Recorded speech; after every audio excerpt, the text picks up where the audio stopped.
Bienvenido de nuevo a otra sesión discontinua. En este caso vamos a hablar de la nueva película de Netflix, digo de la nueva porque tiene muchas, pero de la nueva película de Netflix basada en un relato de Stephen King con Joe Hill, su hijo, que bueno, cambió su nombre para creo que no, a lo mejor no aprovechar el... Cuando empezó su carrera, sí, él no quería que lo identificaran con su padre y lo acusaran de nepotismo. Pero bueno, aún así hoy día se conoce todo eso. No, hombre, ya sí, claro, pero consiguió sus primeros éxitos literarios sin tener relación con Cosa Stephen que le King. honra, cosa La que verdad es que sí, Y bueno, es bastante bueno. Antes de empezar con la película que se llama En la hierba alta.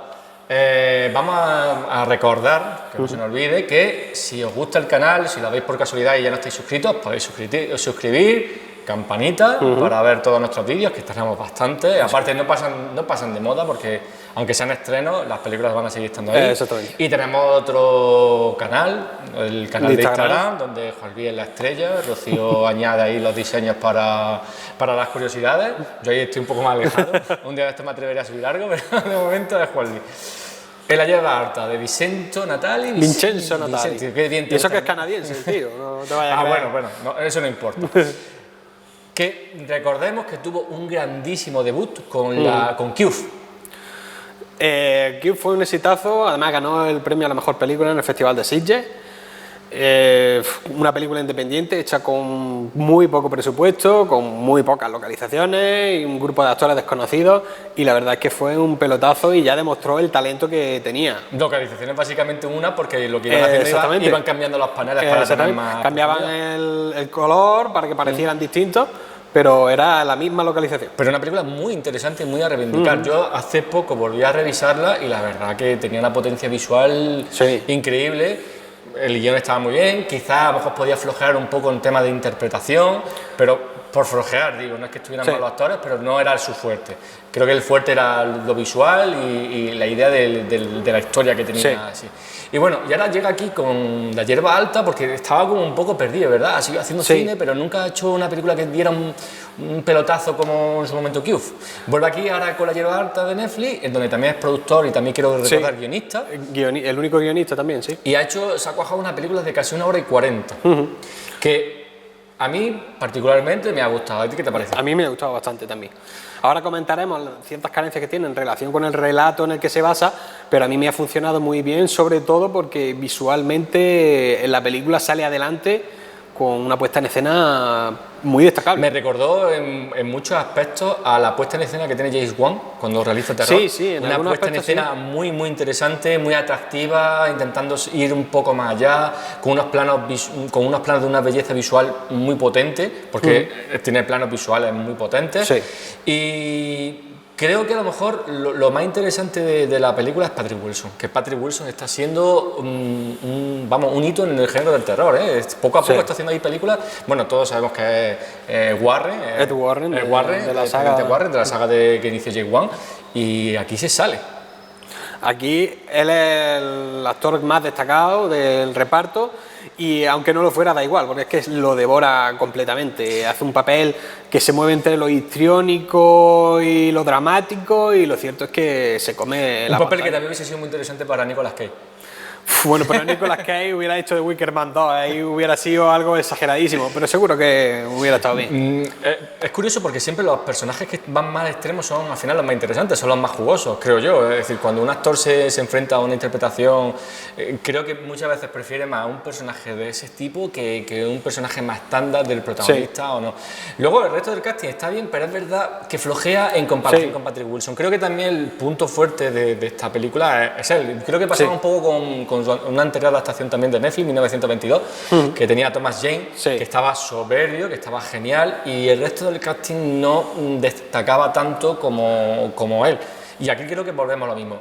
Luego, como película de terror, interesante, aunque incluso más que terror, de misterio, ¿verdad? Yo tiraría más a la intriga, a lo fantástico, sobrenatural, oscuro.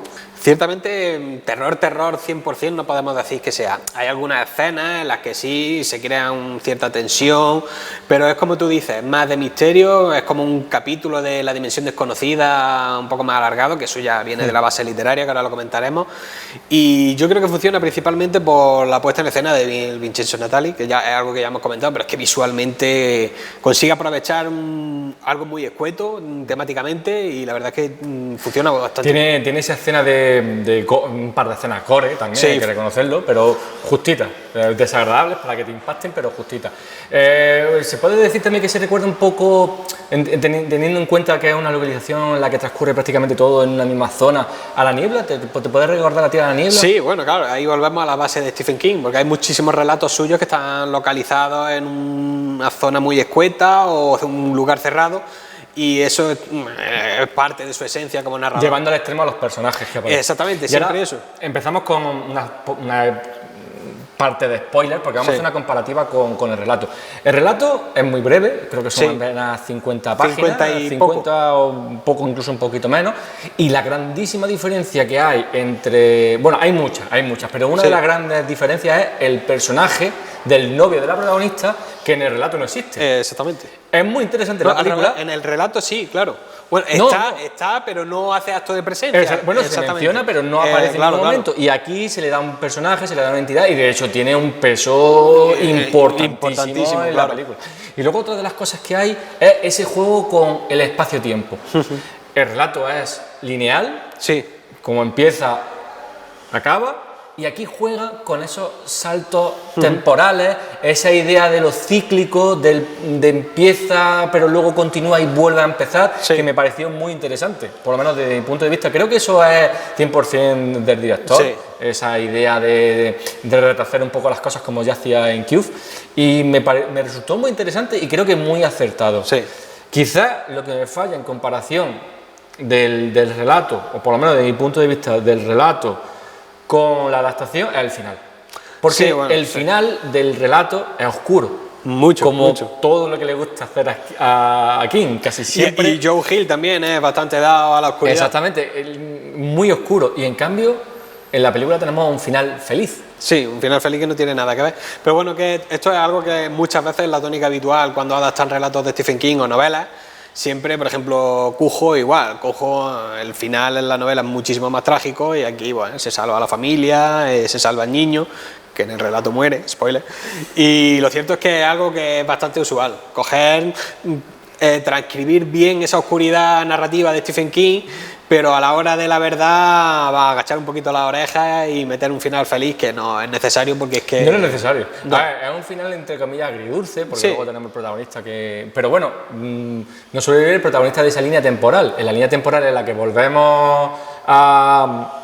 O sea, a esos protagonistas que se vuelven a salvar, volvería a estar ese personaje ahí vivo. Es interesante. Me quedo, como siempre, como me gusta mucho de Stephen King, en no explicar demasiado las cosas. Hay un elemento fantástico, ese elemento fantástico está ahí, y no hay que empezar a averiguar por qué está ahí ese elemento fantástico. Trastoca la realidad, es un elemento del que no se dan más explicaciones. En el relato, tanto él como Joe Hill hacen unas descripciones de esa hierba omnipresente, muy orgánico, y eso Vincenzo Natali visualmente sabe captarlo muy bien, desde muchas angulaciones, le da mucha fuerza narrativa a esa hierba que está por ese campo. Y luego esos diferentes elementos, vemos de primera mano la iglesia, vemos también la bolera, que ahí solo se menciona, observamos bien la piedra, luego tiene los elementos de esa tribu que hay en la película, que en la novela simplemente se menciona. Muy interesante, ya digo, es verdad que el relato podría haber sido una mejor adaptación a la película si hubiesen recortado. Yo creo que la película a veces peca en exceso de duración, estamos hablando de 1 hora y 40 con créditos, se podría haber quedado perfectamente en 70 minutos más créditos, y creo que hubiese ganado. Pero bueno, es verdad que han metido un desarrollo de personajes. Lo que tú comentas de esos viajes espaciotemporales, es decir, Natali añade algunas cosas que quedan bien, que no están en el relato, pero como tiene que alargarlo en demasía, se nota que la naturaleza de la historia era más corta y en algunos aspectos parece que está demasiado estirado. Pero aún así funciona. Aún así creo que es una muy buena adaptación. Interesante, entretenida. otro producto de Netflix bastante interesante que creo que la gente debería de ver, por lo menos. Sí, la verdad y que... leerse el relato para hacer la comparativa, Sí, porque eso es lo más interesante, leerse el relato que es muy bueno también. Y es muy bueno, y se deja ver muy pronto. Pues bueno, hasta aquí vamos con este análisis de La hierba alta, la nueva película de Netflix de Vincenzo Natali, basada en un relato de Stephen King y su hijo Jonah Hill. Y bueno, a nosotros particularmente creo que esta vez coincidimos que nos ha gustado a los dos y que se recomienda.